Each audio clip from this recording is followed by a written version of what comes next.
Hi there guys, in this video I will show you how to find upvoted posts on Reddit mobile.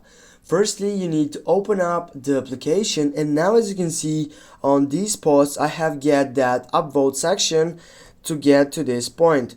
Now when you get upvote on some posts and you want to find out where they are, you need simply to tap on your profile icon on your right upper side.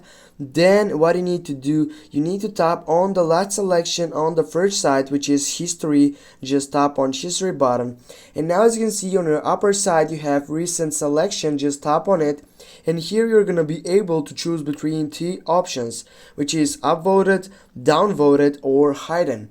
Now as you know, we need to look up for upvoted. Just click on it, and here guys you're gonna find out all upvoted posts that have get it on your Reddit.